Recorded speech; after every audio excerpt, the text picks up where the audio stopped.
How often do you give yourself a moment of complete peace? I'm willing to bet for most people that peace doesn't even exist. Because in those moments of silence, you're bombarded with 1,000 different things you must do or feelings that you don't even want to feel. But this is part of the process. This is part of the process to getting back to who you really were. We live in a left brain dominated society that constantly puts you in a state of fear. This fear can overrule many parts of your life.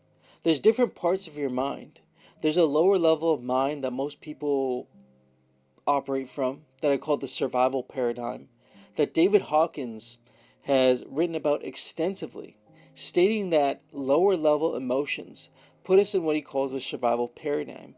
This paradigm of struggle, of constantly trying to get your ends to meet, of not being inspired, not being motivated or creative, not having the discipline to navigate your life and channel it to where you want it to be.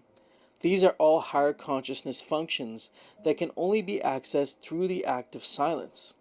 And once you actually tap into this power that you've always had, you'll have this ability, this what I call equanimity, this peace, this sort of way or grace that you carry yourself, that people will sense. Because you have a sort of what we call aura, right? You have an aura around you. You have an energy that you emanate. And when you're carrying all these emotions that you haven't processed, when you're constantly in thought loops from maybe stressful situations at work or at home, you put yourself in this survival paradigm. You put yourself in these lower level state of emotions of anger, fear, shame, anxiety. These things will rule your life, and for some people, for you maybe even, it's gotten so bad that you're taking medication for it. And I saw that over the years of when I was a paramedic. You would think as a paramedic you'd be doing all these like really life or death kind of calls, but that wasn't the case. Oftentimes, it was anxiety being the number one call that we would go to.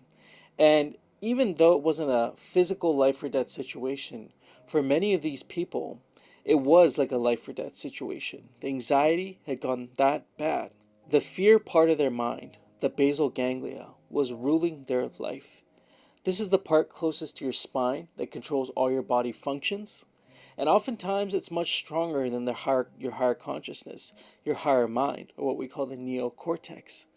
This is where all the magic happens.